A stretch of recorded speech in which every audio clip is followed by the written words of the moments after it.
ভোক্তা পর্যায়ে জ্বালানি তেলের দাম আবারও বাড়িয়েছে সরকার। জুন মাসের জন্য পেট্রোল, অকটেন ও কেরোসিনের দাম লিটার প্রতি ৫ টাকা বাড়ানো হয়েছে।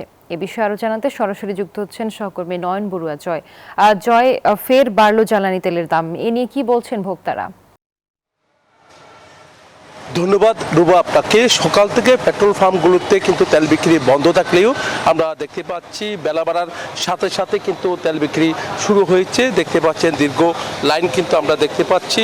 যেহেতু তেল বিক্রি হচ্ছে, তো অকটেনের দাম ৫ টাকা বাড়ানো হয়েছে, যেখানে ১.৫ মাসের ব্যবধানে আবারও কিন্তু বাড়ানোর কারণে এখানে যারা বাইক নিয়ে এসেছেন এবং কি চালক রয়েছেন, তো এখানে ভোক্তা যারা রয়েছেন তারা কিন্তু হতাশের কথা জানিয়েছেন। তারা বলছেন যেখানে ১.৫ মাস আগেও কিন্তু বাড়ানো হয়েছিল, তো এর পরপর কিন্তু আবার জুন মাসের জন্য আবার নির্ধারণ করা হয়েছে আরও ৫ টাকা অকটেনের দাম বাড়িয়ে ১৪৫ টাকা লিটার প্রতি নেওয়া হচ্ছে। একই সাথে পেট্রোলের দাম কিন্তু নেওয়া হচ্ছে ১৩০ টাকার পরিবর্তে ১৩৫ টাকা নেওয়া হচ্ছে।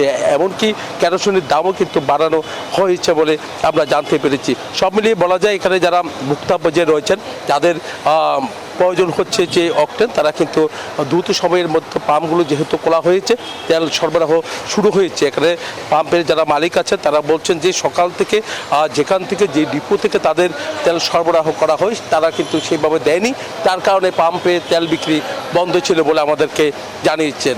তবে গতকাল রাতে আমরা দেখেছি ১২টার পর থেকে এই যে আজকে যে নির্ধারিত রেট রয়েছে সেই রেটে কিন্তু বিক্রি শুরু হয়েছে বলে আমরা জানতে পেরেছি। গতকাল রাতে অনেকজন কিন্তু নিতে চাইলেও কিন্তু ১২টার আগে তাদেরকে দেওয়া হয়নি।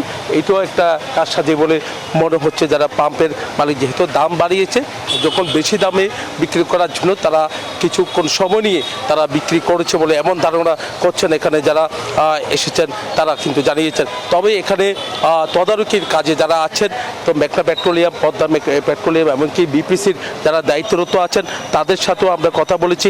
তারা যেমনটা জানিয়েছেন যে তাদের যে তদারকি তারা অব্যাহত রেখেছেন।